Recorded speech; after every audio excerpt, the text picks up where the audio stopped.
இந்த பிரைடல் இருக்குதானே, இந்த பிரைடல் அதாவது பொண்ணுடுப்பாட்டுறவங்கன்னு சொல்கிறோம். இப்போ இவங்க வந்து பொண்ணுடுப்பாட்டுற தொழில் செஞ்சுட்டு போகிறாங்க. அது மார்க்கத்துக்கு முரண் இல்லாமல் செய்யும் வரைக்கும் பிரச்சனை இல்லை, அப்படி தானே? இப்போ இன்றைக்கி இல்லாமல் ரஹிம ரப்புக்குன்ற மாதிரி அல்லாஹ் நாடியவங்களும் கொஞ்சம் பேரை தவிர, இப்போ ஹதீஸ் எப்படி வருது, புருவத்தை வலிக்கக்கூடிய பெண்களுக்கு அல்லாஹுடைய சாபம் உண்டாகட்டும். புருவத்தை வலித்து விடக்கூடிய பெண்கள், இப்போ ஒரு பொம்பளை வந்து இன்னொரு பெண்கிட்ட போய் சொல்கிறா என்ன புருவத்தை வலிங்கன்றா, போய் சொல்கிற பெண்ணுக்கும் அல்லாஹுடைய சாபம், வலிச்சு விட்ற பெண்ணுக்கும் அல்லாஹுடைய சாபம். மிக தெளிவு. லஅனல்லாஹு அன்னாமிஸத வல் முத்தனம்மிஸா, வலிச்சு விட்றவங்களுக்கும் அல்லாஹுடைய சாபம், வலிக்குமாறு போய் கேட்குறவங்களுக்கும் அல்லாஹுடைய சாபம். அதே மாதிரி பொய் முடிகளை தலையில் எட் பண்ணுறவங்களுக்கும் அல்லாஹுடைய சாபம், அதை எட் பண்ணி விட்றவங்களுக்கும் அல்லாஹுடைய சாபம். பச்சை குத்துற இப்படி நிறைய மசாலா வருது. இப்போ இந்த பிரைடல் செய்கிறவங்க இவங்கள்ட்ட வந்து இப்போ ஒருத்தர் வாரார், பொண்ணுடுப்பாட்டணும். பொண்ணுடுப்பாட்டுறவன் அந்த பெண் வந்து சொல்கிறா, ஒரு ஸ்டைலை காட்டி என்ன புருவத்தை இந்த ஸ்டைலுக்கு வலிங்கன்றா. இப்போ வலிக்கலுமா? வலிக்கிறதே இல்லை, வலிக்கிறது ஹராம். இப்போ இதை சொன்னாலும் ஆட்கள் ஏற்றுக்கொள்வார்கள், அல்லாஹ்வால அவர்கள் ஏற்றுக்கொள்ளும் நாங்கள் எதிர்பார்க்குறோம். ஹதீஸ் வருது, புருவத்தை வலிக்கிறது ஹராம், வலிச்சு விட்றவனுக்கும் அல்லாஹுடைய சாபம், வலிக்குமாறு கேட்கிறவனுக்கும் அல்லாஹுடைய சாபம். இப்போ நாளைக்கு பிரைடல் செய்கிறவங்க என்னோட குழம்பிடாதீங்க. பார்த்தீங்களா, மௌலவி தெளிவில்லாமல் மார்க்க தெளிவில்லாமல் ஃபத்வா கொடுக்குறார், இந்த என்ன புருவத்தை வலிக்கிறது ஹராம்னு சொல்கிறார். நான் என்ன பொக்கெட்டால் சொல்லலை, ரசூலுல்லாஹுடைய தெளிவான ஹதீஸை சொல்கிறேன். புருவத்தை வலித்து விடக்கூடியவர்களுக்கும் அல்லாஹுடைய சாபம், வலிக்குமாறு ரிக்வஸ்ட் பண்ணுறவங்களுக்கும் அல்லாஹுடைய சாபம். அல்லாஹ் எங்கே எல்லாரையும் மன்னிக்கணும் சகோதரர்களே. இப்போ புருவத்தை வலிக்கப்படுது சார், அதை தாண்டி இப்போ இஸ்லாம் அங்கீகரித்த முறையில் நீங்கள் ஒரு மணப்பெண்ணை மார்க்கத்துக்கு முரணாத வரைக்கும் அவள் அலங்கரித்து பெண்கள் மட்டும் இருக்கிற ஒரு இடத்துல வச்சது அது தவறல்ல. அல்லது கணவனுக்கு முன்னாடி அவள் கல்யாணம் முடிக்கிற முதல் நாள் கணவனுக்கு முன்னாடி அலங்கரித்து அனுப்புறது அது இஸ்லாத்தில் தவறல்ல.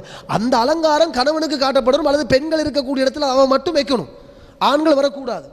மஹரம் இல்லாத ஆண்கள் அந்த இடத்துக்கு போக இயலாது. இது ஒரு விஷயம். அடுத்ததாக சகோதரர்களே, இப்போ என்ன பிரச்சனைண்டா, இந்த கேள்வி எப்படி தெரியுமா வந்திருக்குது, இப்போ பிரைடல் செய்கிறவங்க அவங்களோட இடத்துக்கு போய் நம்ம எங்களோட பொண்ணை கூட்டிங்கன்னு போய் அலங்கரிக்குமாறு நம்ம சொல்கிறோம், அவங்க அலங்கரிச்சு விடுவாங்க. இப்போ அதில் புருவம் பலிக்கிறது மசாலாவே வந்தே இல்லை, அது அவங்களுக்கு நத்திங்.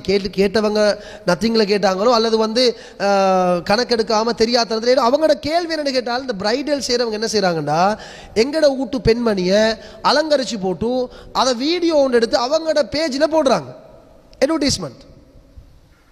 இப்போ அலங்கரிக்கப்பட்ட மணப்பெண்ணை வீடியோ எடுத்து அவங்களோட பேஜில் இன்ஸ்டாகிராம்லையோ ஃபேஸ்புக்லையோ அல்லது வேறு வேறு தளங்கள் அதை போட்டு அட்வர்டைஸ்மெண்ட் பண்ணுறாங்க. பாருங்கள், நாங்கள் எவ்வளோ அழகாக ஒரு பெண்ணை அலங்கரிச்சிருக்கிறோம், எவ்வளோ அழகாக அந்த பெண்ணுடைய முடியை நாங்கள் பின்னி இருக்கிறோம், எவ்வளோ அழகாக அவட மூஞ்சை நாங்கள் மாற்றி இருக்கிறோம், எவ்வளோ அழகாக அவட புருவத்தை வலிச்சிருக்கிறோம்.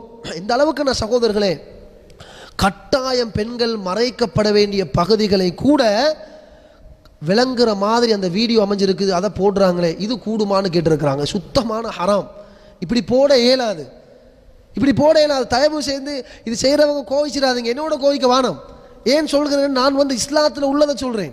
பெண்கள்ட அப்படி உடம்புகள் அப்படி காட்ட இயலாது. அப்படி நீங்கள் அலங்கரிச்சு போட்டு அந்நியாங்க அதில் எத்தனை பேர் பார்ப்பாங்க? உங்களோட பேஜை ஃபாலோ பண்ணக்கூடியவங்க 50,000 பேர் இருந்து 50,000 பேர் பார்ப்பாங்களா இல்லையா? குறைஞ்சது 10,000 பேர் பார்ப்பாங்க. 10,000 பேரும் பெண்கள் அதில் இருப்பாங்க இல்லையே?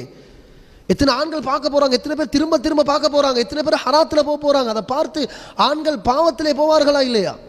எனவே இப்படி வீடியோ போடுறது ஹராம். இந்த கேள்வி கேட்டவங்களுக்கு நாங்கள் சொல்லக்கூடிய விஷயம் என்ன தெரியுமா, அப்படி யாராவது உங்களுடைய மணப்பெண்ணை அலங்கரிக்கிறதுக்கு நீங்கள் போவீங்களாக இருந்தால் அவங்க வீடியோ எடுக்கிறது நீங்கள் விடாதீங்க, கண்டிஷனை போட்டு போங்க. நாங்கள் சொல்கிற மாதிரி நீங்கள் அலங்கரிச்சு தாங்க, சரிதானே? நாங்கள் சொல்கிற மாதிரி நீங்கள் அலங்கரிச்சு தாங்க. நீங்கள் நினைக்கிற மாதிரி வீடியோலாம் எடுத்து பப்ளிக்கில் போடுறதுக்கு நாங்கள் அனுமதிக்க மாட்டோம். சல்லி கொடுத்து தானே செய்கிறோம். நாங்கள் அவங்களுக்கு அவங்க சில ரூல்ஸு கட்டுப்படணும். எனவே சகோதரர்களே, ஒரு மணப்பெண்ணை அலங்கரிப்பதாக இருந்தாலும் அதற்கும் இஸ்லாம் ஒரு பவுண்டரியை வச்சிருக்குது. அந்த பவுண்டரிக்குள்ள தான் நாங்கள் இருக்கணும். அதை தொழிலாக செய்பவர்களும் தயவு செய்து வினயமாக கேட்டுக்கொள்கின்றேன், சகோதரர்களை தாய்மார்களே, நீங்கள் செய்கின்ற தொழிலை ஹலாலாக மாற்றுங்கள். ஏன்னா இப்படி பெண்களை காட்சி பொருளாக மாற்றி மார்க்கம் தடை செய்த பூர்வமெல்லாம் வலிச்சிட அதுகளை தயவு செஞ்சு செய்யாதீங்க.